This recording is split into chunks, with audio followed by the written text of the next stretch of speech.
একটু মনোযোগ দিয়ে শোনার চেষ্টা করবেন।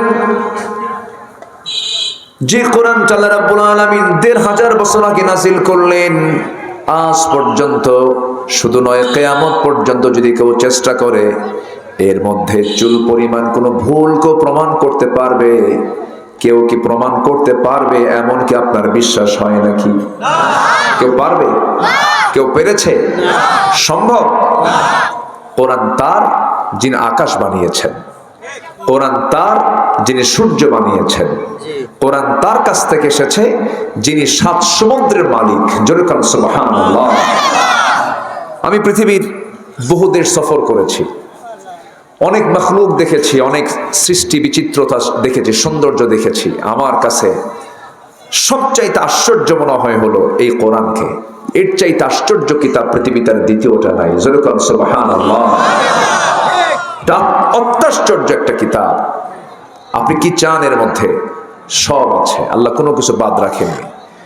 সম্মানিত ভাইয়েরা, সেই কালামে হাকিম থেকে কিছু কথা আমি বলতে চাচ্ছি। আমাকে সময় দেওয়া যাবে তো? ঈশার নামাজ যে হলো না, হবে তো? সবচেয়ে সময় কম না বেশি?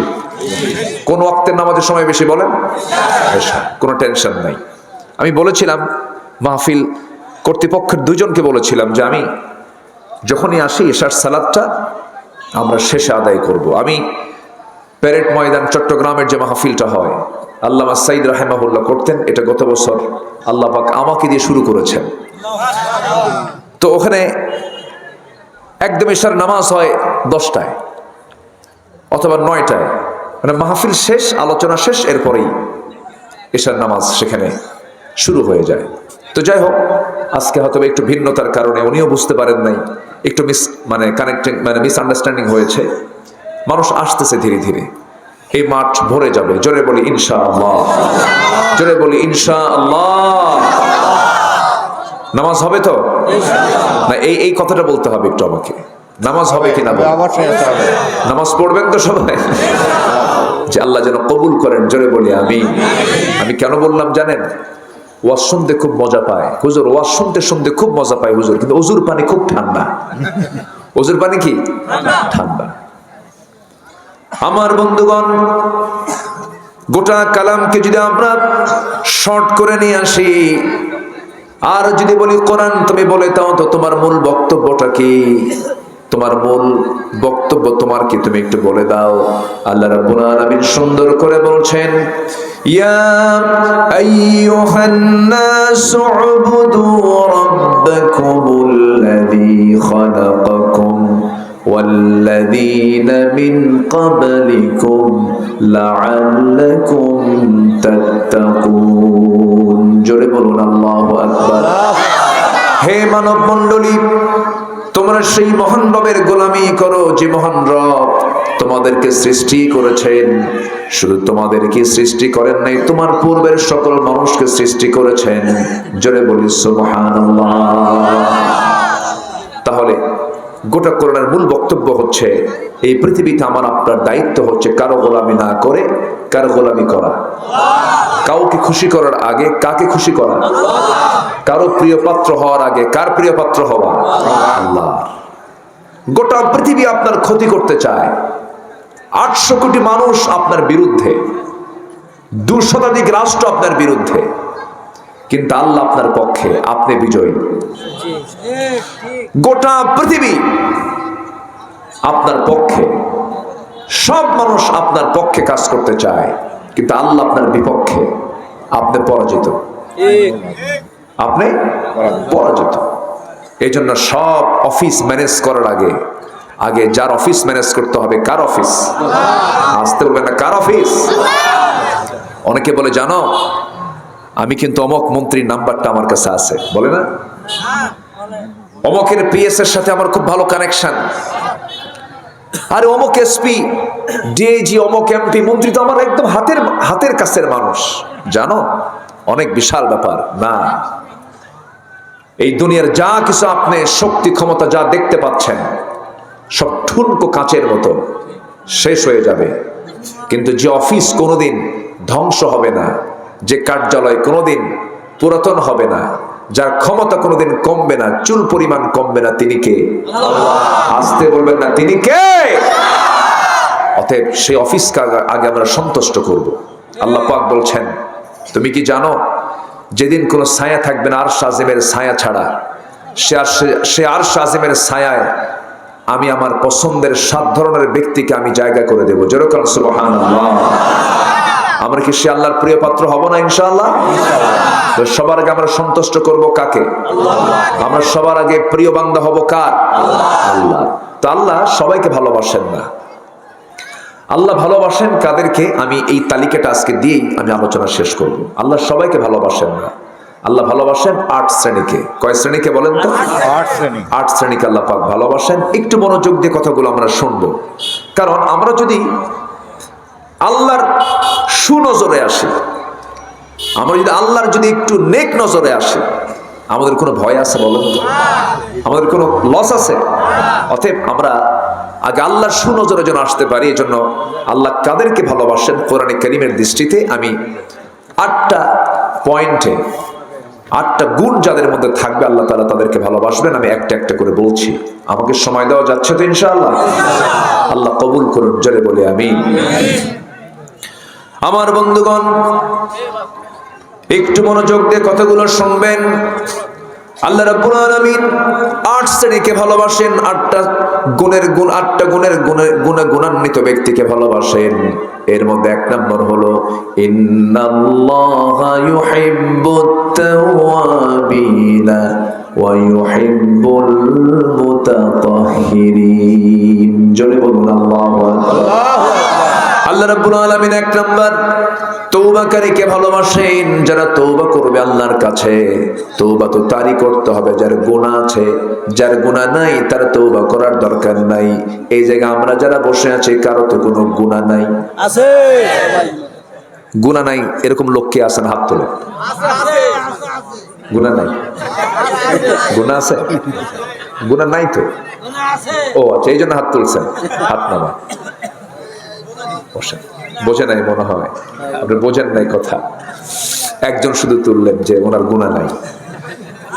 ফেরেশতাদের গুনাহ নাই, ফেরেশতাদের গুনাহ নাই, এই জন্য ফেরেশতার দাম কম, আমাদের দাম বেশি। কেউ কি সুবহানাল্লাহ বলবেন না? কথাটা খুব গ্রামাটিক্যাল, কিন্তু ফেরেশতাদের গুনাহ নাই এই জন্য তাদের দাম কম, আর আমাদের গুনাহ আছে এই জন্য আমাদের দাম বেশি। কি কথা কি প্যাঁচ মনে হচ্ছে না একটু? তাহলে গুনাহ করি আজকের থেকে নাকি এরকম কিছু নাকি? আবার একটা হাদিসে আসছে, একটু কান লাগাতে হবে কথাগুলো। এই কথাগুলো একটু ভুলের বুঝে কম বেশি হলে ভুল বুঝবেন। আবার হুজুর আবার এটা কি বলে গেল? একটা হাদিস আল্লাহ তাআলা নিজেই বলছেন, লাউ লাম তুযনিবু লাযহাবাল্লাহু বিকুম ওয়া লাজাআ বিকওমিন হাত্তা ইউযনিবুন। ও দুনিয়ার মানুষ, তোমরা যদি গুনাহ না করো, গুনাহ না যদি করতে পারো, তাহলে আমি তোমাদেরকে দুনিয়া থেকে মিটায় দেব, বের করে দিয়া। এমন কিছু বান্দাদেরকে আমি দুনিয়াতে পাঠাবো যে বান্দাগুলো গুনাহ করবে, চোখের পানি ফেলে ফেলে মাফ চাবে, তওবা করবে, আমি আল্লাহ তাকে মাফ করে দেব। তাহলে আজকে থেকে আমরা গুনাহ শুরু করি। ঠিক আছে না? হ্যাঁ, একটু কান লাগান। তাহলে বান্দার গুনাহ হবেই। বান্দার গুনাহ কি হবেই। এই জন্য আল্লাহ তাআলা বলছেন, কিন্তু বান্দা ইচ্ছা করে কোনো গুনাহ করা যাবে না। হঠাৎ করে তুমি কোনো গুনাহ করে ফেলেছো, চোখের পানি ফেলে ফেলে মাফ চেয়ে নাও, তওবা করো। তুমি কি জানো বান্দা, তোমার চোখের পানি 7 সমুদ্রের পানি দিয়ে জাহান্নাম নিববে না, কিন্তু তোমার চোখের পানি শুধুমাত্র যদি আল্লাহর ভয় হয়ে থাকে, আল্লাহ রাব্বুল আলামিন 1 ফোঁটা চোখের পানি দিয়ে 7টা জাহান্নাম নিভায়া দিবে। জোরে বলি সুবহানাল্লাহ। আমরা কাঁদবো কার কাছে? আল্লাহর কাছে। গুনাহ যদি নাই হয় কান্না আসবে? আসবে না তো। গুনাহ আছে বলেই তো কান্না আসবে। ফেরেশতা গুনাহ করবে কেমনে? ফেরেশতার তো গুনাহ করার যোগ্যতাই নাই। তার বউ নাই, বাচ্চা নাই, সংসার নাই, হালাল নাই, হারাম নাই, আয় রোজগার নাই, ঘুম নাই, ক্ষুধা নাই, কিচ্ছু নাই, খাওয়া দাওয়া লাগে না। অতএব তার গুনাহ হবে বাবা কেমনে? আমাদের সবকিছু আছে না নাই? আছে। আমাদের চোখ আছে, চোখের গুনাহ আছে, কিন্তু খারাপ কিছু দেখি না। কান আছে, কান দিয়ে খারাপ কিছু শুনি না। আল্লাহ তখন বলেন, বান্দারে তোর চোখ আছে, খারাপ না দেখে ভালো কিছু দেখিস, তোর কান আছে, খারাপ কিছু না শুনে ভালো কিছু শুনিস। এই জন্য আমি ফেরেশতার চাইতে তুই মানুষ, তোর দামটা আমি বাড়ায় দিয়েছি। যেরকম সুবহানাল্লাহ। আমার ভাইয়েরা, আল্লাহ রাব্বুল আলামিন এক নাম্বার হলো তওবাকারীকে ভালোবাসেন। আল্লাহ রাব্বুল আলামিন তওবা যখন বান্দা করে, তওবা যদি কবুল হয়ে যায়, একটা আশার কথা শোনায় দেয়, আশার বাণী শোনায় দিচ্ছি। যদি কোনো বান্দার তওবা যদি কবুল হয়ে যায়, তার আগের জীবনে কোনো গুনাহ থাকে না। আত-তাইবু মিনাজ যামবি কামান লা যামবা লাহু, সহিহ হাদিস। যার তওবা কবুল হবে তার আগে কোনো গুনাহ থাকবে না। সুবহানাল্লাহ। জোরে বলবেন না সুবহানাল্লাহ? এখন বিষয়টা হলো তওবা আমার কবুল হলো কিনা, তওবা আমার কবুল হলো কিনা, এটা একটা বিষয়। তওবা কবুল হওয়ার জন্য কিছু শর্ত আছে, একটু মনোযোগ দিয়ে কথাগুলো শুনবেন। আমার ভাষা বোঝা যাচ্ছে তো? জি জি। কারো কোনো সমস্যা হচ্ছে না? বলি আলহামদুলিল্লাহ। তওবা কবুল আল্লাহর দরবারে যদি হয়ে যায়, আমি বড় ভাগ্যবান হয়ে যাব। আমার বন্ধুগণ, গুনাহ তো বান্দার হতেই পারে। এক মহিলা সাহাবীর কথা মনে হয়ে গেল। এক মহিলা সাহাবী জিনা করে ফেলেছেন। জিনা করার পর অনুতপ্ততা আসছে। নবীর কাছে এসে বলছেন, ইয়া রাসূলুল্লাহ, আমি তো জিনা করে ফেলেছি। রাসূল বললেন, না, তুমি জিনা করো নাই। জিনার শাস্তি দেবার জন্য সাক্ষীর প্রয়োজন 4 জন। কয়জন? 4 জন। এই কই যান? কোনো যাওয়া নাই, বসেন। কিসের এত নড়াচড়া? এরকম বডির লোক কি যাওয়া ঠিক হবে বলেন তো? বসেন। পান খাবেন? বসেন। কি আছে? এখন মঞ্চ থেকে কোনো লোক ওঠা জায়েজই নেই, সব বসে থাকেন। আলোচনা শুরু হয়েছে না? এটা কি আলোচনা না ইবাদত বলেন তো? এটা ইবাদত তো। এখানে বসে থাকা, ভদ্রতা, এটা বিশাল ব্যাপার। কিন্তু একটু চুপচাপ শুনে আমরা শুনবো ইনশাআল্লাহ। এরা করলেন নাকি আপনারা? একটু খুব কাছের মানুষ তো, একটু মহব্বত করে বলছি। সম্মানিত ভাইয়েরা, জিনার সাক্ষী লাগবে হলো 4 জন। কয়জন বলেন তো? 4 জন। কিন্তু ওই মহিলার কোনো সাক্ষী নাই, উনি একাই সাক্ষী। রাসূল বলছেন, না, তুমি জিনা করো নাই। মানে কি? রাসূল তাকে বাঁচাতে চাচ্ছেন, তুমি চলে যাও। মহিলা বলছে, ইয়া রাসূলুল্লাহ, আপনি আমাকে যতবার বলবেন আমি ততবার বলবো আমি জিনা করে ফেলেছি। আমার নবীজি বললেন, জিনা যে করেছো, জিনার ফলে পেটে বাচ্চা আসছে নাকি? হুজুর, বাচ্চা তো চলে আসছে। রাসূল বলছেন, কোনো কথা নাই, সন্তান ডেলিভারি না হওয়া পর্যন্ত তোমার উপর আইন কার্যকর করা যাবে না। মহিলা বলছেন, ইয়া রাসূলুল্লাহ, আমি যে বাঁচবো তার গ্যারান্টি কি? রাসূল বললেন, গ্যারান্টি আমি দেবো কেমনে? তবে আমি তোমার জন্য দোয়া করে দিচ্ছি, যাও চলে। মহিলা চলে গেলেন। সেজদায় পড়ে পড়ে কাঁদেন, তওবা করেন, চোখের পানি ফেলে ফেলে যায় নামাজ ভিজায় ফেলেন। এক সময় চলে গেল 6টা মাস, 7টা মাস, 9টা মাস পার হলো। সন্তান ডেলিভারি হয়ে গেল। ডেলিভারি হওয়ার 2 দিন, 3 দিন, 4 দিন পরে নয়, মাত্র একটা দিন পর নবীর সামনে হাজির হয়ে বলছেন, হুজুর, সন্তান তো প্রসব হয়েছে, সন্তান ডেলিভারি হয়ে গেছে, আপনি আমার উপরে কার্যকর করে দেন আইনগুলো। আমি পৃথিবীতে শাস্তি নিয়ে যদি বিদায় হতে পারি, কিয়ামতের দিন আল্লাহ পাক আমাকে জান্নাতের কাতারে উঠায় নেবেন। আমি শাস্তি দুনিয়াতেই পেতে চাই। আমার রাসূল বলছেন, ও মহিলা, সন্তান যে ডেলিভারি হয়েছে, সন্তানটা জীবিত না মৃত? হুজুর, সন্তান তো জীবিত রেখে আসছি। রাসূল বলছেন, হাউলাইনি কামিলাইন, সন্তানকে তোমার অবশ্যই দুধ পান করাতে হবে, নচেত সন্তান মারা যাবে। মহিলা বলছে, হুজুর, এত লম্বা সময় কেমন করে করব যদি মরে যায়? রাসূল বলছেন, আমি তোমার জন্য দোয়া করে দিচ্ছি, চলে যাও। মহিলা চলে গেলেন, সন্তানকে দুধ পান করালেন। 6 মাসের মাথায় সন্তানকে টোটালি দুধ বন্ধ করে সন্তানটাকে কোলে করে নিয়ে অন্য খাবারের প্র্যাকটিস গড়ে তুলে নবীর কাছে এসে বলছে, হুজুর, সন্তান দুধ খাওয়া ছেড়ে দিয়েছে। সন্তানের আমার বুকের দুধের কোনো প্রয়োজন হবে না, সন্তান আমাকে ছাড়াই পৃথিবীতে বাঁচতে পারবে। হুজুর, দয়া করে দেরি করবেন না, আপনি আমার উপর আজকার ফেরত দিবেন না, আইনটা কার্যকর করে দেন। এই যে সন্তান দেখেন, আমার নবীজি হাত জাগায় দিলেন, সন্তানটা কোলে নিলেন। এরপরে বলছেন, সাহাবীরা এই যে সন্তান আমার হাতে দেখতে পাচ্ছ, এই সন্তানের লালন পালনের দায়িত্ব যে বান্দা গ্রহণ করবে, আমি রাসূল এবং ওই ব্যক্তি জান্নাতের মধ্যে 2 নখের দূরত্ব অবস্থান করব। এই কথা বলার সঙ্গে সঙ্গে কয়েকজন সাহাবী দৌড় মেরে চলে আসলেন, একজনের কোলে সন্তানটা তুলে দিলেন। আমার রাসূল বলছেন, ও সাহাবীরা, উন্মুক্ত মরু প্রান্তরে মহিলাকে নিয়ে যাও, বুক পর্যন্ত পুঁতে রেখে পাথর মেরে শেষ করে দাও। বিধানটা কার? আসতে কেমন না, বিধানটা কার? আমি আল্লাহকে বেশি ভালোবাসি না আল্লাহ আমাকে বেশি ভালোবাসেন? বলেন না ভাই, বলেন, একটু বলেন। আমি আল্লাহকে বেশি ভালোবাসি, আল্লাহ আমাকে? সে আল্লাহ বলছেন তাকে পাথর মেরে শেষ করে দাও। বুঝতে হবে কথাগুলো, কারণ জেনাটা এমন একটা গুনার নাম। জেনা মানে হলো ভাইরাস, জেনা মানে হলো নতুন রোগ সৃষ্টি হয়ে যাওয়া, জেনা মানে হলো সমাজে মহামারী আকার ধারণ করা। মাঝখান দিয়ে যে কোভিড-19 চলে গেল, করোনার যে ভাইরাসটা আমরা দেখেছি শুনেছি, মাঝখান থেকে এই তো মাস দেড়েক আগে শুক্রবারে ভূমিকম্প হলো।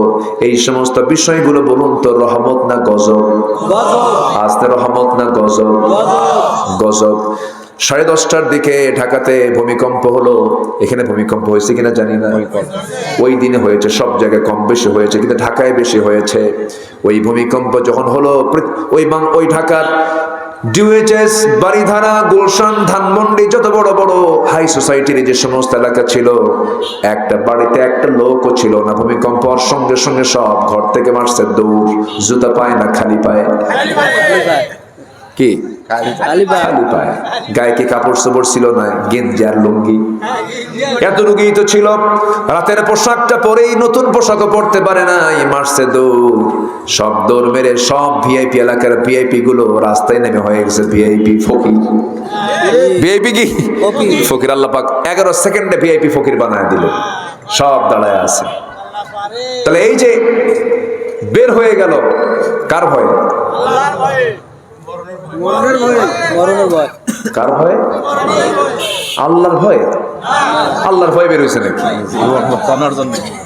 মরার ভয়, মরার ভয়, মরবো না। ইমানদার মরণকে কখনো ভয় পেতে পারে না, কারণ জান্নাত থেকে মরার আগে পাবো না পরে পাবো? পরে। তাহলে হিসাবটা জান্নাতের হিসাবে আমরা জান্নাত কখন পাচ্ছি? মরার আগে না মরার পরে? তাহলে মরাকে ভয় করলে কি জান্নাত পাওয়া যাবে? তাহলে আসল ঘর তো পড়ে আছে মরার পরে, তো মরা নিয়ে এত টেনশন কেন? বিষয়টা হচ্ছে এটা, মেন্টালি সেট আপ করতে হবে। আমার স্থায়ী আবাসনটা কোথায়, এটাকে আমাকে মাথায় নিতে হবে, তাহলে সব ঠিক হয়। আমার স্থায়ী আবাসন দুনিয়া না জান্নাত? দুনিয়া না জান্নাত? এখানে জাহান্নামে যেতে চান কে? হাত তোলেন। কেউ আছেন? জাহান্নামে যাবেন কেউ আছেন? না। জাহান্নামে যাওয়ার লোক কিন্তু একটাও নাই, কিন্তু নামাজ পড়ার লোকও খুঁজে পাওয়া যায় না। আচ্ছা বলুন তো, কল্লা না কাল্লা, কাল্লা গাড়ি কাম সারছে, কাল্লাই গাড়ে না, গাড়িতে কাল্লা পাওয়া গেছিল, এই জন্য। ও, গাড়িতে কাল্লা পাওয়া গেছে, এই জন্য। আপনি গাড়েন টারেন না কিছু তো নাকি? আচ্ছা ঠিক আছে, মাশাআল্লাহ, ভালো।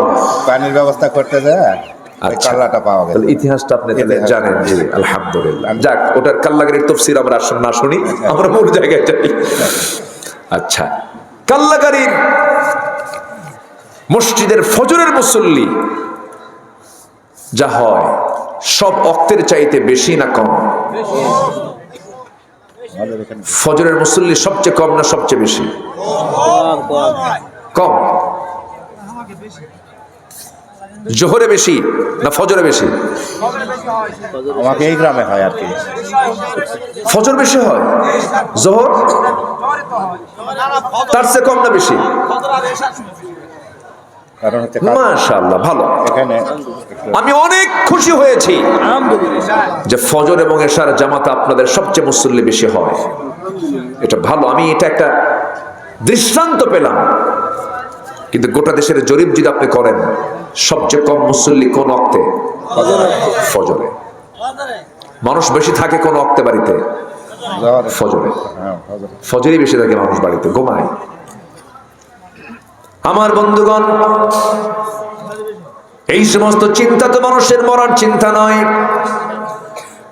10:30টার দিকে ভূমিকম্পর ভয়ে মরা থেকে বাঁচার জন্য মারল দৌড়, কিন্তু মরা থেকে বাঁচার জন্য তার দৌড় মারা লাগতো না যদি ফজরের সময় আল্লাহর ভয়ে সে যদি মসজিদের দিকে চলে যেত।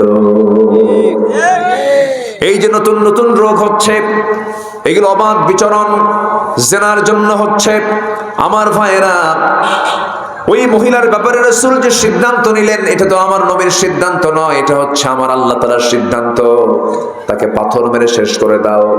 লোকজন সব ডাকা হলো, লোকজনের সামনে গোটা এলাকাকে জানায় দিয়া মহিলাকে যখন রাসূল বলছেন মহিলাকে নিয়ে যাও উন্মুক্ত মরু প্রান্তরে, বুক পর্যন্ত পুঁতে রেখে তাকে পাথর মেরে শেষ করে দাও। যখন পাথর মারা হচ্ছিল এমন সময় সাইয়েদনা আলী তাদের মাঝে ছিলেন, তিনি পাথর মারতেছিলেন। রাসূলকে বলছেন, হুজুর আমি যখন তাকে পাথর মারছিলাম তার শরীর থেকে ফিনকি দিয়ে কয়েক ফোঁটা নাপাক রক্ত আমার গায়ে এসে লাগছিল, আমার হাতে এসে লাগছিল।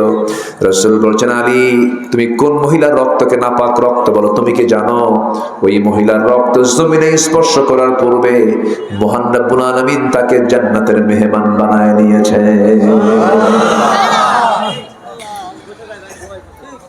আমার বন্ধুগণ, আমার নবীজি বলছেন, আলী তুমি যা বলেছো বলেছো, আর বলতে যেও না, যা হয়েছে হয়েছে, আর তুমি বলতে যেও না। মহিলার জানাজার আয়োজন করো। আজকে ওই মহিলার জানাজার জন্য আমি কাউকে দায়িত্ব দেব না, আমি রাসূল নিজেই তার জানাজার ইমাম হয়ে যাব।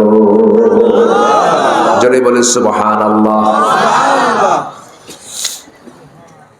আমার নবীজি জানাজায় হাজির হলেন, জানাজা সম্পূর্ণ করলেন। রাসূল কাদা কাদা কণ্ঠে বলছেন, সাহাবীরা কিছুক্ষণ আগে যে মহিলার জানাজা সম্পূর্ণ হলো, এই মহিলা জীবনের শেষ সময় পর্যন্ত যে পরিমাণ তওবা করেছে, এই তওবা যদি মদিনার 70 জন গুনাহগারদের মাঝে যদি বন্টন করে দেওয়া হতো, প্রত্যেকের গুনাহ মাফ করে 70 জনকে মহান রব্বুল আলামিন জান্নাত দিয়ে দিতেন। আমার বন্ধুগণ, এই মহিলাকে আল্লাহ রাব্বুল আলামিন মাফ করেছেন কিসের কারণে বলেন? তওবার কারণে। তওবাটা খুব গুরুত্বপূর্ণ বিষয়। আল্লাহ 8 শ্রেণীকে ভালোবাসেন, 8 ধরনের লোককে ভালোবাসেন। নাম্বার 1 হলো যারা তওবা করবে। আমরা তওবা করব একবার না বারবার? একবার না বারবার? আমার নবী রাসূল তওবা করেছেন একবার না বারবার? রাসূল নিজে বলেন, আমি নিজে তওবা করি 100 বার, তোমরাও তওবা করো 100 বারেরও বেশি বার তওবা করে সারা দিন। তুবু ইলাল্লাহ ফাইন্নী আতুবু ফিল ইয়াউমি 100 মাররা। এইজন্য আমার বন্ধুগণ, তওবা যার ভিতরে বারবার আসবে তার দ্বারা সহজে কোনো গুনাহ হবে না। তওবা করব আমরা, সুন্দর করে আল্লাহকে বলবো, আল্লাহ এই গুনাহ জীবনে আর করব না, আমারে মাফ করে দাও। আপনি কি জানেন আমার আল্লাহ মাফ করার জন্য কত অস্থির হয়ে থাকেন? বান্দা যখন এক পাল্লার দিকে যায়, আল্লাহ তার দিকে 10 পা যান। বান্দাকে আল্লাহ মাফ করার জন্য প্রত্যেক রাতে, শুধু শবে কদর নয়, শুধু রমজান মাস নয়, বরাত নয়, মেরাজ নয়, 365 দিনের 365 রাত আল্লাহ রাব্বুল আলামিন আমাকে আপনাকে মাফ করার জন্য দুনিয়ার আকাশে চলে আসেন। সুবহানাল্লাহ। দুনিয়ার আকাশে আসেন। দুনিয়ার আকাশে এসে বলেন, আলা মিন মুস্তাগফিরিন ফাগফির লাকুম, ক্ষমা প্রার্থী আছে আমার কাছে ক্ষমা চাবে, আমি তাকে মাফ করে দেব। আমার বন্ধুগণ, আল্লাহ পাক তার আরশ আজিমটা কত দূর কেউ অঙ্ক করে হিসাব করে মিলাতে পারবেন না। আমরা তো আকাশেই পৌঁছতে পারি নাই। মানুষ মাত্র গবেষণা করে, আল্লাহর সৃষ্টি নিয়ে গবেষণা করে মঙ্গল গ্রহ পর্যন্ত গেছে, চাঁদের দেশ গেছে না? চাঁদের দেশে, চাঁদের দেশে মানুষ গেছে, মঙ্গল গ্রহে গিয়েছে। মানুষ যদি মনে করে আমি একটু সূর্যের কাছে যাব, সে জ্বলে পড়ে সারকার হয়ে যাবে, তবে তারকার দেশ তো যাই নাই, তারকার দেশে একটু যাব, এই চিন্তা যদি করে, তারকাটা এত বড়, এত দূরে, সূর্য পৃথিবী থেকে 13 লক্ষ গুণ বড়, আবার সেই সূর্যের চাইতে এক একটা তারকা আছে 33 কোটি গুণ বড়। একটু আস্তে করো সুবহানাল্লাহ, জোরে বলে সুবহানাল্লাহ। 33 কোটি গুণ বড় সেই তারকা, অসংখ্য তারকা আল্লাহ রাব্বুল আলামিন মহাশূন্যে ঝুলায় রেখেছেন। কি রেখেছেন? ঝুলায় ঝুলায় রেখেছেন, আটকে নাই, ঝুলায় ঝুলায় রেখেছেন। পরিভ্রমণ করতেছে সেই তারকাগুলো। সেই তারকার সবচেয়ে নিকটবর্তী তারকা, পৃথিবীতে সবচেয়ে নিকটবর্তী তারকার নাম হলো প্রক্সিমা সেন্ট্রাই। প্রক্সিমা সেন্ট্রাই যদি কেউ যেতে চায়, এই জাগতিক জীবন থেকে কোনো বিমানে করে, কোনো কপ্টারে করে গেলে হবে না, সে চেষ্টা করতে পারে নভোযান দিয়া। সর্বশেষ একটা নভোযান তৈরি করেছে বিজ্ঞান, অ্যাপোলো 11, যার ঘন্টার গতি হলো 39,000 কিলোমিটার। 39,000 কিলোমিটার বেগে যদি রওনা দিয়ে দেয়, পৃথিবীর সবচেয়ে নিকটবর্তী তারকার দেশ প্রক্সিমা সেন্ট্রাই তারা যেতে সময় লেগে যাবে 1,15,000 বছর মাত্র। যাবেন কারা কারা? হাত তোলেন। বলেন, বাঁচবো কয়দিন, যাবো কোন দিন? শুধু কাছের তারকা, আরো তারকা পড়ে আছে, মহাশূন্য পড়ে আছে, আকাশ তো পড়েই আছে। এ শুধু এক আকাশের একটু হালকা কথা বললাম। আর আমার আল্লাহ আছেন আরশ আজিম, এর উপর আরো 6 আকাশ, এর চাইতে ডাবল ডাবল বড়। সে আরশ আজিম থেকে প্রথম আকাশে এসে বলেন, আমার কাছে মাফ চা, আমি তোকে মাফ করে দেব। এরপরও বান্দা ঘুম থেকে ওঠে না।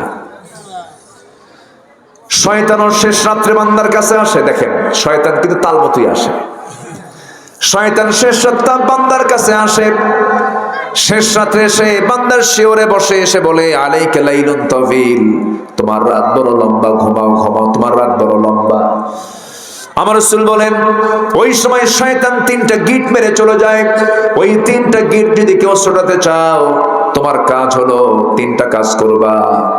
সুন্দর করে আজান শোনার সঙ্গে সঙ্গে নিজের পিঠটা বিছনা থেকে সরায় নিবা, 1 নাম্বার গিট ছুটে চলে যাবে।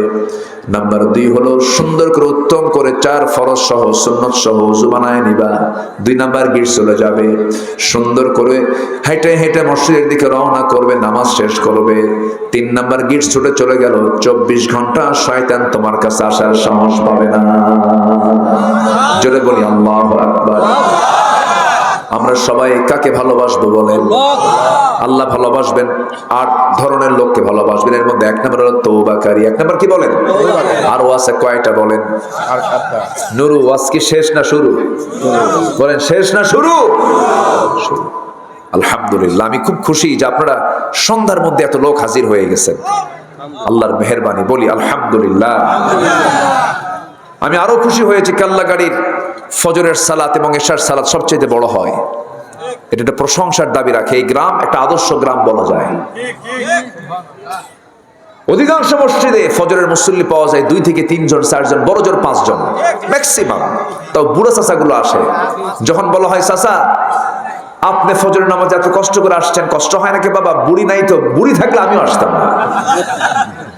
বুঝলেন? বাস্তব নাই, মুসল্লি নাই।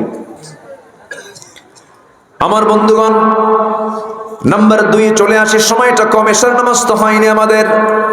নাম্বার 2 হলো যারা পবিত্রতা অর্জনকারী, তাদেরকে আল্লাহ রাব্বুল আলামিন ভালোবাসেন। পবিত্রতা মানে হলো জাহান্নামে সবচেয়ে বেশি শাস্তি হবে ওই সমস্ত বান্দার যারা পেশাব থেকে নিজেকে পরহেজ রাখতে পারে না। ঠিক। অনেকে পেশাব করে দাঁড়ায়া থাকে, দাঁড়ায়া থেকে পেশাব করে, কুকুরের মতো চারিত্রিক মানসিকতা তাদের মধ্যে লালন হয়।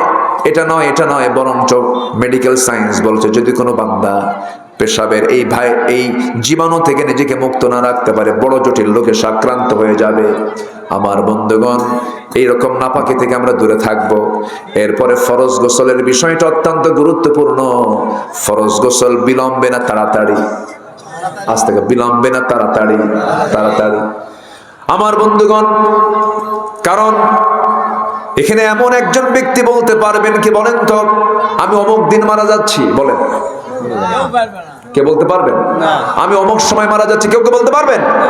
যেহেতু মারা যাওয়ার কোনো নিশ্চয়তা নাই কখন মরে যাব, অতএব আমাকে আপনাকে প্রিপারেশন নেওয়ার দরকার আছে না নাই? সাইয়েদনা বেলাল রাদিয়াল্লাহু তাআলা আনহু দুনিয়াতে বসে আছেন, আমার নবীজি জান্নাত, আল্লাহ পাক তাকে জান্নাত দেখালেন। জান্নাতের মধ্যে সাইয়েদনা বেলালের কণ্ঠ তার কানে আসলো। আমার নবীজি এসে বলছেন, বেলাল তোমাকে রেখে গেলাম দুনিয়াতে, কিন্তু তোমার আওয়াজটা পেলাম জান্নাতে। ঘটনা কি বলো? সাইয়েদনা বেলাল বলছেন, হুজুর আমার ব্যক্তিগত আমলের মধ্যে একটা আমল হলো, আমার যখন ওযু চলে যায় সঙ্গে সঙ্গে ওযু বানায় নেই, আর সঙ্গে সঙ্গে 2 রাকাত নফল নামাজ পড়ে নেই। এই জন্য মালাকুল মউত যখন তখন আসতে পারে। এই জন্য সর্বক্ষণ আমরা কিসের উপরে থাকবো বলেন? ওযুর উপরে। বলেন কিসের উপরে বলেন? এটা একটা গুরুত্বপূর্ণ একটা আমল শেখায় দিলাম, ওযুর উপরে থাকবো আমরা। ওযু নিয়ে আমরা টিকে থাকার চেষ্টা করব। দেখবেন মুখ থেকে ফাহিশা কথা আসবে না, নোংরা ভাষা প্রয়োগ হবে না, নোংরা কোনো শব্দ চয়ন হবে না। ওযুর উপর আমরা টিকে থাকার চেষ্টা করব। আল্লাহ কবুল করুন, জোরে বলেন আমিন। এটা গেল হলো শারীরিক পবিত্রতা। আরেকটা হচ্ছে ঈমানি পবিত্রতা, হলো ইন্নামাল মুশরিকুনা নাজাসুন। মুশরিকরা কি? নাপাক। মুশরিকরা কি বলেন? নাপাক। যারা মক্কা গেছেন তো? যান না এখন? আল্লাহ যাওয়ার তৌফিক দান করেন। আপনি গেছেন? গেল কে? এই হুজুর গেছে। আপনি গেছেন তো না? মক্কায় গেছেন না? মক্কা মদিনায় গেছেন তো? মাশাআল্লাহ। আপনারা গেছেন না? অনেকে গেছেন তো? মাশাআল্লাহ, আলহামদুলিল্লাহ। জি মাশাআল্লাহ। এই মক্কায় যারা গিয়েছেন, মক্কা এরিয়া একটা আছে, হুদুদে মক্কা। ওই মক্কা এরিয়ার মধ্যে ডোনাল্ড ট্রাম্পও ঢুকতে পারবে না, নরেন্দ্র মোদীও ঢুকতে পারবে না। যতই পাওয়ারফুল নেতা হোক না কেন, যতই পৃথিবীর ক্ষমতাধর লোক হোক না কেন, ওই মক্কার এরিয়ার মধ্যে ঢুকতে পারবে না। কারণ আল্লাহ বলছেন ইন্নামাল মুশরিকুনা নাজাসুন। মুশরিকরা হলো নাপাক। মুশরিকরা কি? নাপাক। এরা ঢুকতে পারবে না। তাহলে ঈমান না থাকাও নাপাকি, ঈমান না থাকাও কি? নাপাকি। এই জন্য মাঝে মাঝে বাজার করতে গেলে একটু সাবধানতা অবলম্বন করা উচিত। কোনো খাবার কিনতে গেলে একটু সাবধান হওয়া উচিত। আমি একটু ইশারায় বলে দিলাম, কি কথা কি বুঝতেছেন আপনারা? বুঝতেছেন কি আপনারা? সাবধানতা অবলম্বন করা উচিত, বিশেষ করে খাবারে। আপনি বিজনেস করছেন, সমস্যা নাই। এরপরে আপনি কারবার করছেন, সমস্যা নাই। আমার হিন্দু ভাইরা, খ্রিস্টান ভাইরা যারা আছেন, তারা আমাদের শত্রু নন, কিন্তু ঈমানের ক্ষেত্রে আমাদের অবশ্যই সংরক্ষণ থাকার দরকার আছে না নাই? আসতে বলবেন না, আছে না নাই? সাইয়েদনা আবু বকর সিদ্দিক রাদিয়াল্লাহু তাআলা একদিন ক্ষুধার্ত দেহ নিয়ে বাড়িতে আসলেন। স্ত্রীকে ডাক দিয়ে বলছেন, স্ত্রী আমার প্রচন্ড ক্ষুধা লেগেছে। সঙ্গে সঙ্গে তার সামনে একটা খাবার দেওয়া হলো। তিনি খাবারটা খাওয়ার পর সন্দেহ হলো। স্ত্রীকে বলছেন, স্ত্রী বলো তো এই খাবারটা তুমি কোন জায়গা থেকে পেয়েছো? অমুক জায়গা থেকে খাবারটা আসছে। ওনার সন্দেহ লাগলো হারাম খাবার এটা। সঙ্গে সঙ্গে 5টা নখ মুখের মধ্যে ঢুকায় দিয়ে সমস্ত খাবারগুলো বাইরে বের করে বলছেন, আমার স্ত্রী, যে দেহটা হারাম খাবার দিয়ে গঠিত, সেই দেহের রক্ত দিয়ে নামাজ পড়লে নামাজ কবুল হবে না।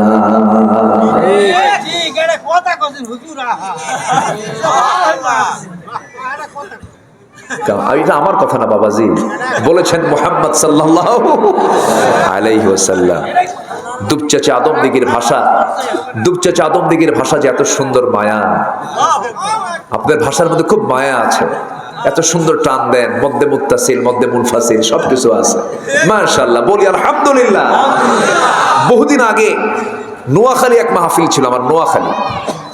তো আমাকে বললো, হুজুর গোটা দেশেই তো কথা বলেন, তো আমরা নোয়াখালী, আর নোয়াখালীর মানুষ, আর নোয়াখালীর মানুষ, তো আপনি একটু উত্তরবঙ্গের বাক্য বলেন যেটা আমরা বুঝবো না।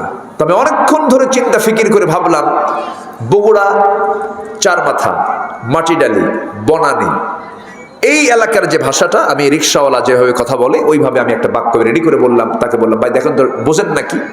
বলেন, কে রে তুই আলুতে আলু ওয়াক্কালি আলু। কি বুঝতেছেন কি কথা? বোঝার তো কথা মনে হয় নাকি? কে রে তুই আলুতে আলু ওয়াক্কালি আলু। এলাকায় এরকম না থাকলেও বুঝতেছেন তো নাকি? একই জেলা তো। তুমি আসলে তো আসলে, ওকে কেন নিয়ে আসলে? তো উনি আমার দিকে ফেল করে চেয়ে আছে। বললাম, ভাই আমি তো বলে ফেললাম বাক্য। কে কি বললেন? আমি বললাম, বুঝলেন কি আগে কম। উনি বলতেছে, বুঝলাম এটাই, যেহেতু একটা বাক্যের মধ্যে 3টা আলু, আলু নিয়ে কিছু একটা হবে। বলেন দেখেন কি আলুর কোনো ফাংশন আছে? আলু বলতে কিছু নেই। এই হলো ভাষা। সব ভাষার মধ্যে হাসা আছে। কি আছে? হাসা আছে। কিছু বুলি হয়, আবার কিছু বুলি গালি হয়ে যায়। কিছু বুলি গালি হয়ে যায়। আপনাদের ভাষার মধ্যে যথেষ্ট মায়া মমতা আছে। এত সুন্দর করে একটা কথা উনি বললেন চাচা, ফাইন লাগলো কথাটা শুনে। সম্মানিত ভাইয়েরা, তাহলে রক্তটাকে আমরা হারাম করব না হালাল করব? বলেন হারাম না হালাল? আমার বন্ধুগণ একটু কান লাগাবেন। নাম্বার 1, আল্লাহ পাক ভালোবাসেন তওবাকারীকে। নাম্বার 2 হলো পবিত্রতা অর্জনকারী যারা হবে তাদেরকে ভালোবাসেন। এবার নাম্বার 3-এ চলে আসেন, কাকে ভালোবাসেন? আল্লাহ রাব্বুল আলামিন ইন্নাল্লাহা ইউহিব্বুল্লাযীনা ইউকাতিলুনা ফী সাবিলিহি সাফফান কাআন্নাহুম বুনয়ানুম মারসুস। আল্লাহ রাব্বুল আলামিন ওই সমস্ত বান্দাকে সবচেয়ে বেশি ভালোবাসেন যারা আল্লাহর পথে সংগ্রাম করে। তারা পারস্পরিক সীসাঢালা প্রাচীরের মতো কাতারবদ্ধ হয়ে তারা সংগ্রাম করে আল্লাহর পথে। আল্লাহ তাদেরকে দারুণ ভালোবাসেন। আমার বন্ধুগণ, মুনাফিককে চেনা যায় নামাজে না জিহাদে? বলেন বলেন বলেন।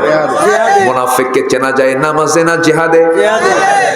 নামাজে মুনাফিক অংশগ্রহণ করতে পারে, নামাজ পড়তে কোনো বাধা নাই, কিন্তু আপনি জিহাদের ময়দানে সবাইকে পাবেন না, কারণ সেই জায়গায় রক্ত দেওয়ার সম্ভাবনা থাকতে পারে, জীবন চলে যেতে পারে।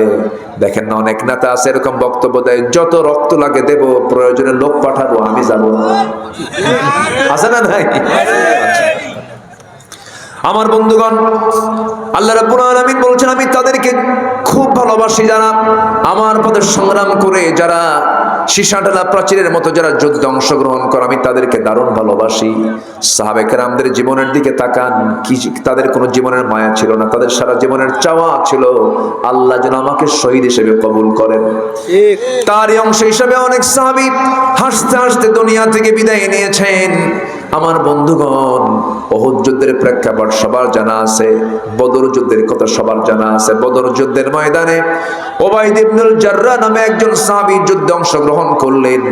বদর যুদ্ধ তেমন একটা যুদ্ধের নাম, যে যুদ্ধে বাবা আসছে এক পক্ষ নিয়ে, ছেলে আসছে আরেক পক্ষ নিয়ে, ভাই আসছে এক পক্ষ নিয়ে আর ভাই আসছে আরেক পক্ষ নিয়ে, ভাই ভাইয়ের যুদ্ধ, বাপ বেটা যুদ্ধ, আত্মীয় আত্মীয় যুদ্ধ, রক্ত রক্ত যুদ্ধ।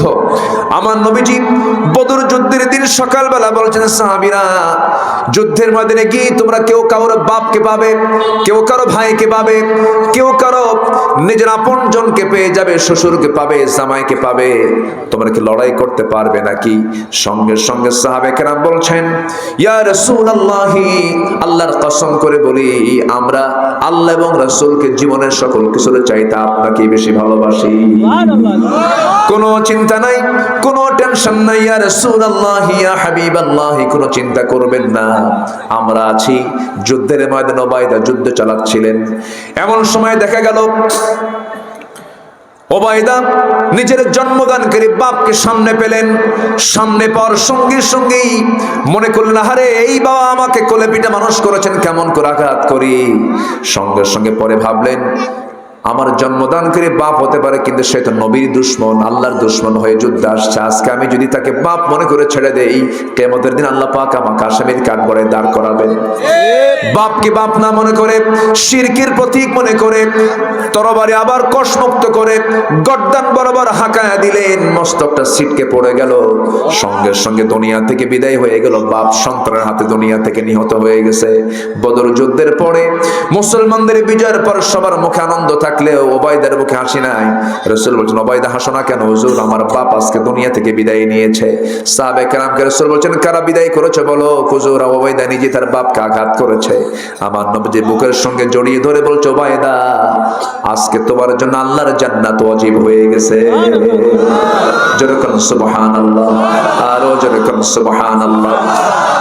আমার বন্ধুগণ, শাহাদাতের তামান্না সবার হৃদয়ে থাকতে হবে, শহীদি চেতনা সবার হৃদয়ে থাকতে হবে। আমার বন্ধুগণ, ওমর ফারুকের নাম সবাই শুনছেন তো নাকি? ওমর ফারুকের নাম সবাই শোনেন না? কয় নাম্বার খলিফা বলেন? 2 নাম্বার খলিফা। বহুদিন আগে এক মাহফিলে বললাম, ওমর ফারুককে চিনেন কে? সামনে থেকে ছোট্ট একটা ছেলে দাঁড়ায় বলে, হুজুর আমি চিনি। কে?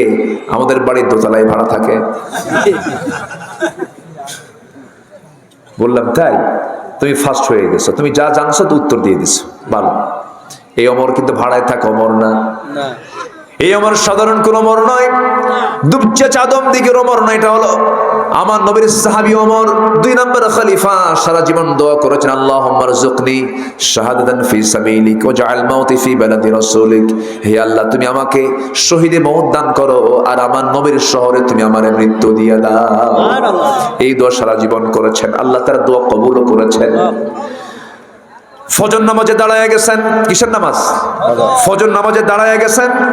প্রথম রাকাত পড়েছেন, দ্বিতীয় রাকাতের শুরুতে যখন যাবেন, এক জালেম এসে তার ডান পাশে দিয়ে ঢুকে তার ডান পেটের ভিতরে, ডান সাইডে পেটের মধ্যে বিষাক্ত ছুরি ঢুকায় দিয়েছে। রক্তাক্ত হয়ে পড়লেন, তবুও তিনি কাতর হন নাই। ওই অবস্থায় তিনি সেজদায় যখন যাচ্ছিলেন, আবার সেই চাকুটা বের করে বিষাক্ত চাকুটা তল পেটে মেরে দিয়েছে। তল পেটে মারার সঙ্গে সঙ্গে পেটের কিছু অংশ নাড়ি ভুড়ি বাইরে বের হয়ে আসছে। সাইয়েদনা ওমর ফারুক রাদিয়াল্লাহু আনহুর মুখে কোনো কান্না নাই, মুস্কি মুস্কি হাসি মারতেছেন, আরে আমি কত বড় ভাগ্যবান, আমাকে কোনো মুসলমান আঘাত করে নাই, আমাকে আঘাত করেছে একজন অগ্নি উপাসক। আমি নিশ্চিত শহীদের মর্যাদা পেয়ে যাচ্ছি। যেরকম সুবহানাল্লাহ। তিনি যে সারা জীবন দোয়া করেছেন, সেই দোয়ার বাস্তবতায় চলে যাচ্ছেন।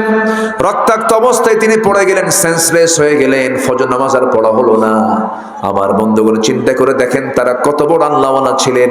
আল্লাহর জিকিরকে এক সেকেন্ডের জন্য বাদ দেন না, আল্লাহকে বাদ দেন, আল্লাহকে মোহাব্বত করা বাদ দেন নাই। সেন্স যখন ফিরে আসলো, সেন্স ফিরে আসার সঙ্গে সঙ্গেই ছেলে আব্দুল্লাহকে ডাক দিয়ে বলছে, আব্দুল্লাহ এদিকে আয়, আমার জন্য একটু পানি আনো তো।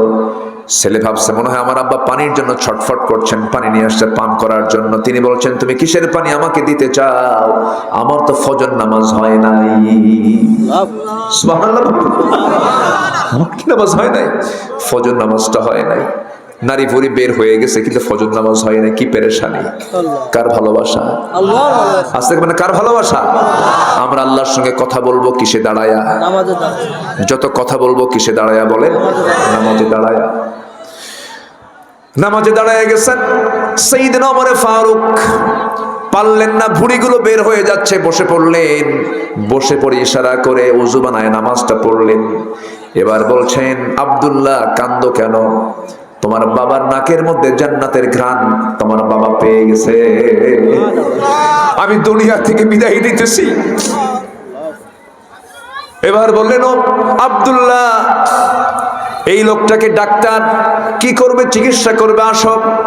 চিকিৎসককে সামনে বসে দিলেন, চিকিৎসা করো। তার সামনে এক গ্লাস দুধের গ্লাস দেওয়া হলো।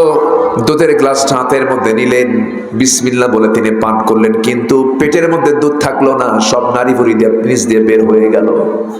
ডাক্তার জিহ্বায় কামড় মেরে ইন্নালিল্লাহ বলে বলতেছে, ডাক্তার বলছে হলো না, রোগী বাঁচবে না।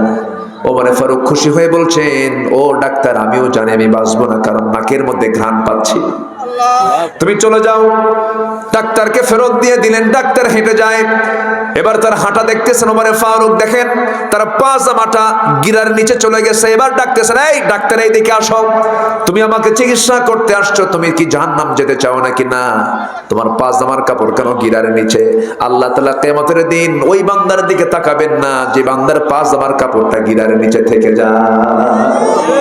আল্লাহু আকবার বলেন। কি আখিরাতের চিন্তা তাদের মধ্যে ছিল! তাদের চিন্তাই হলো জান্নাত কেমনে পাবো। আল্লাহু আকবার। এবার বলছেন, আব্দুল্লাহ, মরার সময় তোমার হয়ে গেছে, আমাকে কোথায় দাফন করবা জানি না, কিন্তু আমার বড় শখ আব্দুল্লাহ রে, আমার নবীর পাশে যেন আমি ঘুমাতে পারি। কিন্তু জায়গা তো আয়েশা, আম্মা জান আয়েশার জায়গা আমি কেমন করে যাব? আয়েশা তো সে জায়গায় ঘুমাতে চায়। আমি তো রক্তাক্ত অবস্থায় পড়ে থাকলাম, দুনিয়া থেকে বিদায় নেবা। আব্দুল্লাহ, তুমি আমার হয়ে একটু যাও তো, শেষবারের মধ্যে একটু আম্মা জান আয়েশাকে বলো, আমার সালাম জানায় বলো, আমি তার কাছ থেকে জায়গাটা ভিক্ষা চাই, জায়গাটা যেন আমাকে দেয়, আমি নবীর সঙ্গে ঘুমাতে চাই। যে বলতেছে, আমি আমিরুল মুমিনিন, আমাকে পাঠিয়েছেন, আব্বা জান আমাকে পাঠিয়েছেন, যদি আপনি আপনার জায়গাটা দিতেন আমার আব্বা খুব প্রশান্তি পেতেন। তার বন্ধু আবু বকর নবীর পাশে ঘুমাচ্ছেন, সেই বন্ধুর পাশে আমার আব্বা ওমর ফারুক ঘুমাতে চান। আম্মা জান আয়েশা সিদ্দিকা কেঁদে কেঁদে বলছেন, ও আব্দুল্লাহ ইবনে ওমর, ওমরের মতো মানুষ অর্ধ দুনিয়ার শাসন করতে এমন একজন দামি মানুষ আমার কাছে একটা জিনিস দাবি করছে, আমি কেমন কৃপণ হতে পারি নাকি আমি আমার জায়গাটা আমি ওমরে ফারুককে দান করে দিলাম। নবীর পাশে কয়জন শুয়ে আছে? দুইজন, একজন আবু বকর, আরেকজনকে বলেন ওমরে ফারুক রাদিয়াল্লাহু তাআলা আনহু। আল্লাহ পাক সবাইকে যাওয়ার তৌফিক দান করুন। মাস তিনেক আগে সর্বশেষ গিয়েছিলাম। আমার রাসূল বলেছেন, মা বাইনা বাইতি ওয়া মিম্বারি রাউদাতুম মিন রিয়াদিল জান্নাহ, আমার ঘর এবং আমার কবর, আমার ঘর এবং আমার মিম্বার এর মাঝের যে অংশটুকু এটা হলো জান্নাতের টুকরা। সুবহানাল্লাহ বলেন। কিসের টুকরা বলেন? জান্নাতের টুকরা। রাসূল এটাকে জান্নাতের টুকরা বলেছেন। ওই জায়গায় সবাই যেতে চায়, পৃথিবীর সব মানুষ যেতে চায়। আমি রাত ৩টার দিকে রওনা করলাম, ভিতরে ঢুকে পড়লাম। ভিতরে ঢুকে বেশিক্ষণ থাকতে দেয় না, 10 মিনিট বড় জোর বের করে দেয়। সুরা যাও যাও যাও, খালি ঠেলে খালি ঠেলে, বের হয়ে যাও। আমি ভিতরে ঢুকি, লক্ষ্য করে দেখলাম আমার দেশের কিছু প্রবাসী ওই দেশে চাকরি করে, চাকরি বাকরি করে, নাজাফা পরিচ্ছন্ন কর্মী। আমাকে দেখেই 8 থেকে 10 জন দৌড় মেরে আমার কাছে জড়ায় ধরলো, হুজুর আপনি আসছেন, মক্কায় মদিনায় আসছেন। খুব খুশি হলাম। বললাম, খুশি তো হইছো, ভালো কথা। আমার একটা কাম করো কি, আমি একটু ফজর পর্যন্ত এই জায়গায় থাকতে চাই, আমি একটা টাইম বাড়ায় দাও। ওই জায়গায় দায়িত্বশীল একজন থাকে, প্রশাসনিক কর্মকর্তা। ওই প্রশাসনিক কর্মকর্তার কাছে এই প্রবাসী লোকগুলো চলে গেছে, যে বলতেছে এমন বলছে, আমি তো এমন কিছু না, আমার ব্যাপারে এমন পাম মারছে, আমার দেশের মানুষ কিছু না পারলেও অন্তত তেল মারতে পারে, ঠিক আছে না? এমন তেল মারছে। প্রশাসনিক কর্মকর্তা দৌড় মেরে এসে আমাকে বলে, হুজুর চলেন প্রথম কাতারে বসেন।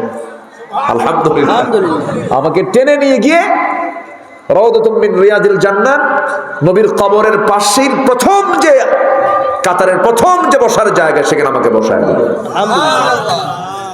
আমার বাম পাশে 3 হাত থেকে 4 হাত দূরেই আমার নবীর কবর, রাসূল শুয়ে আছেন।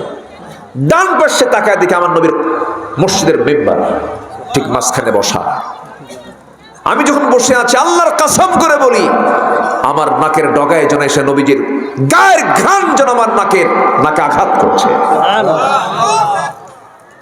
আমার নবীর কবরের পাশে বসে থাকলাম, ডান দিকে তাকালাম, শুধু একটা দোয়া করেছে, আল্লাহ বাড়ি তো বাংলাদেশ, মালাকুল মউত কোন দিন আসবে জানি না, তবে তোমার কাছে ফরিয়াদ, যেদিন মালাকুল মউত আসবে সেই দিন তুমি আমাকে দয়া করে মদিনা শরীফ পাঠিয়ে দিবা। মরণটা যেন মদিনায় হয়, এই দোয়াটা আমি 1 নাম্বার করেছি। ভাইরে, আল্লাহর ভালোবাসা, নবীর ভালোবাসা ছাড়া পৃথিবীতে আর কিছু আছে বলেন তো? আসতে কেমন না আছে? সব মরে যাওয়ার সঙ্গে সঙ্গে ডিলেট, ওয়াল ডিলেট। ওয়াল কি? ডিলেট। কিচ্ছু থাকবে না, ওয়াল ইরেজ, সব শেষ। শুধু ব্যাকে থাকবে কার ভালোবাসা? আর সাথে হলো মুহাম্মদ সাল্লাল্লাহু আলাইহি ওয়াসাল্লামের ভালোবাসা। আল্লাহ এমন মোহাব্বত করার তৌফিক সবাইকে দান করুন, জোরে বলি আমিন। নাম্বার 4, সমস্যা নাই। নাম্বার 4, যারা আল্লাহর প্রতি ভরসা রাখবে আল্লাহ তাদেরকে ভালোবাসবেন। আমাদের শেষ ভরসা কে বলেন তো? ইন্নাল্লাহা ইউহিব্বুল মুতাওয়াক্কিলিন। নাম্বার 5 হলো যারা ইহসানকারী, যারা দয়া দেখাবে আল্লাহ পাক তাদেরকে ভালোবাসবেন। নাম্বার 6 হলো যারা ন্যায়পরায়ণ, ন্যায় বিচারে যারা করবে তাদেরকে আল্লাহ পাক ভালোবাসেন। ইন্নাল্লাহা ইউহিব্বুল মুকসিতিন। নাম্বার 7 হলো যারা মুত্তাকি হবে আল্লাহ রাব্বুল আলামিন তাদেরকে ভালোবাসেন। আল্লাহ রাব্বুল আলামিন বলছেন, ফাস্তাকিমু লাহুম ইন্নাল্লাহা ইউহিব্বুল মুত্তাকিন। জোরে বলুন আল্লাহু আকবার। সর্বশেষ নাম্বার 8 হলো আল্লাহ রাব্বুল আলামিন সেই বান্দাকে ভালোবাসেন যারা ধৈর্যের উপরে থেকে টিকে থাকে, ধৈর্যশীল যারা আল্লাহ পাক তাদেরকে দারুণ ভালোবাসেন। আল্লাহ রাব্বুল আলামিন বলছেন, ওয়া কাআইয়িম মিন নাবিয়্যিন কাতালা মাআহু রিব্বিয়ুনা কাসীর ফামা ওয়াহানু লিমা আসাবাহুম ফি সাবিলিল্লাহ ওয়া মা দাউফু ওয়া মাস্তাকানু ওয়াল্লাহু ইউহিব্বুস সাবিরিন। জোরে বলুন আল্লাহু আকবার। আল্লাহ রাব্বুল আলামিন ধৈর্যশীলদেরকে দারুণ ভালোবাসেন। আমার বন্ধুগণ, ধৈর্য আছে যার সফলতা আচ্ছা তার বলেন তো, সংসার আগে না ধৈর্য আগে? বিয়ে আগে না ধৈর্য আগে? এই যে মাহফিলের শোনা আগে না ধৈর্য আগে? সব জায়গায় ধৈর্য লাগে। ব্যবসা আগে না ধৈর্য আগে? আপনি লুঙ্গির দোকান দিয়েছেন, এক লুঙ্গি দেখে কাস্টমার লুঙ্গি নেবে না, 10 লুঙ্গি দেখবে। 10 লুঙ্গি দেখার পরও বলবে ভালো না, পছন্দ হলো না, চলে গেলাম, তাও রাগ করা যাবে না। আর আপনি যদি বলেন 10 লুঙ্গি দেখলি কেন, কিনবে না কেন, বাইন্দা থবো তোলে, ব্যবসা হবে? ব্যবসা গলে উঠবে। চেয়ারম্যান হয়েছেন, গালিগালাজ শুনতে হবে, ধৈর্যের পরিচয় দিতে হবে। কিন্তু চেয়ারম্যান যদি একটা গালি শুনে থাপ্পড় মারে, সে কি আর জীবনে তো জনপ্রতিনিধি হতে পারবে নাকি? পারবে না। ধৈর্য আছে যার, দায়িত্ব পালন হবে তার। ধৈর্য নাই যার, তার কোনো কিছুই হবে না। সেদিন এক মহিলা আমারে ফোন দিয়ে বলে, হুজুর আমার স্বামী সকালেও তালাক দেয়, বিকেলেও তালাক দেয়, আমি কি আসি না নাই? কি কথা কি বুঝতেছেন? ধৈর্য নাই। ধৈর্য না থাকার কারণে সব শেষ হয়ে যাবে। আল্লাহ বলছেন ধৈর্য আনো, আমি তোমার সাথে আছি। জোরে করুন সুবহানাল্লাহ। সবাই কি এশার নামাজ পড়বেন? কারা কারা একটু হাত তুলে দেখেন দেখি, এশার নামাজ পড়বেন কারা কারা? দেখি তোলেন না। ফজর পড়বেন? ফজর পড়বেন কারা কারা? হাত তোলেন দেখি। জোরে বলি ইয়া আল্লাহ, আমাদেরকে ফজর, যোহর, আসর, মাগরিব, ইশা 5 ওয়াক্ত সালাত আদায় করার তৌফিক তুমি আল্লাহ দিয়ে দাও। জোরে বলি আমিন। আরো জোরে আমিন, আরো জোরে আমিন। আপনার কষ্ট দিয়ে ফেলেছে আপনাদেরকে, খুব কষ্ট পেয়েছে। মায়েরা বোরকা পড়ে, পর্দা করে, আল্লাহ পাক খাস পর্দা করার তৌফিক দান করুন। জোরে বলি আমিন। সম্মানিত ভাইয়েরা, অনেক কথাই বলে ফেলেছি। সম্মানিত বন্ধুগণ, আরেকটা বিষয়, সেটা হলো ইনসাফ আমাকে আপনাকে বুঝতে হবে, ন্যায়পরায়ণতা। ধরেন এই চেয়ারটা হলো ক্ষমতার চেয়ার। এই চেয়ারে বসে বিচার হবে। দুজন প্রার্থী আপনার সামনে আছে, একজন চোর, আরেকজন ভালো মানুষ। আপনার উচিত চোরের পক্ষে কথা বলা, নাকি নাকি কার পক্ষে? এই জন্য বললাম 54 বছর আমরা কাদের পক্ষে ছিলাম? চোরই তো। বিগত 16 বছর 28 লক্ষ কোটি টাকা তারা দেশ থেকে পাচার করে নিয়ে চলে গেছে। তাহলে আমরা কাদের পক্ষে কথা বলেছি? চোরই তো ছিলাম। 54 বছর যা ভুল হয়েছে, ভুল করেছি, আর ভুল করতে চাই না। আমরা আগামীর বাংলাদেশকে দেখতে চাই সৎ যোগ্য নেতৃত্বের বাংলাদেশ। তরুণ প্রজন্ম জেগে ওঠো, তোমাদের হাতে আগামীর বাংলাদেশ রচনা হবে। কোন চোর, বাটপার, সন্ত্রাসদের নেতৃত্বে আসনে বসতে দেব না। হাদির রেখে যাওয়ার স্বপ্ন তোমরা পূরণ করো। হাদি জীবন দিয়েছে, দেয়নি? হাসতে হাসতে জীবন দিয়েছে। তার রক্তকে সম্মান করে আমার দেশের যারা শত্রু, যারা দাদাগিরি করতে চায়, তাদের বিরুদ্ধে আমরা আধিপত্যবাদ বিরোধী আন্দোলন আমরা চালিয়ে যাব। আল্লাহ সেই তৌফিক সবাইকে দান করুন। জোরে বলে আমিন। আমি আর কথাকে বাড়াতে পারছি না। আমি আরো আগে আসার কথা ছিল, ওই তো রাস্তায় জটিলতার কারণে আসতে পারিনি। আমার এদিকে এসার সালাত চবাদ আছে। আমি সবার কাছে একটু উদাত্ত আহ্বান জানাবো, মাদ্রাসার যেহেতু মাহফিল, একটু ব্যাগ যদি ভিতরে যায়, চাদর যদি যায়, ব্যাগ দেখে থাকবেন না দৌড় মারবেন? থাকবেন তো নাকি? আমার দেশে একটা রোগ আছে, সেটা হলো চাদর শুরু হলেই, একটু কালেকশন শুরু হলেই সামনে থেকে সব সাপ, মানে জনগণ তাড়ানোর উপায় কি? কালেকশন শুরু করা। এই একটা অবস্থা হয়। আমি এটা চাইবো না। আমি সবাইকে নিয়ে দোয়া করব। আশেপাশে কবরবাসী আছে, কবরবাসীদের, আমার কবরবাসী যারা শুয়ে আছে, ওদের চাওয়া কি বলেন তো? ভাত, কাপড়, সুপড়, না দোয়া? দোয়া। তো যদি যান তাহলে কৃপণ হবে না, কিন্তু সবাই দোয়া করব। তার আগে দুটো ব্যাগ যাচ্ছে, যে ব্যাগে আমরা যে যা পারি আমরা সবাই দেওয়ার চেষ্টা করবো। জিকির করে সুবহানাল্লাহ।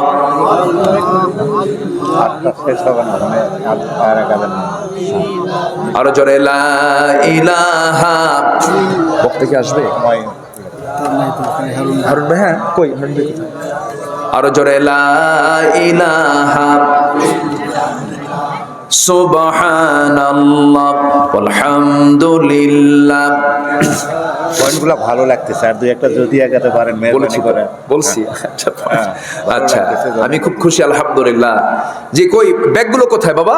হ্যাঁ, সবাই যে যা পারি। আমার মা বোন যারা আসছেন, মা বোনরাও দিবেন। আল্লাহ তুমি সবাইকে দেওয়ার তৌফিক দাও। পরবর্তী মেহমান কোথায়? হারুন ভাইকে ডাক দেন। হ্যাঁ, হ্যালো, হারুন ভাই না? হ্যাঁ, কোথায় আপনি আসেন? জি সম্মানিত ভাইয়েরা,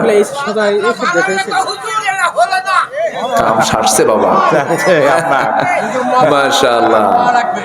জি মাশাআল্লাহ, আমি চাচার কথায় খুব খুশি হলাম কেবল যে ভালো যে চাচা যে খুব খুশি হয়েছেন এটা তার প্রমাণ। বলি আলহামদুলিল্লাহ, জোরে বলি আলহামদুলিল্লাহ।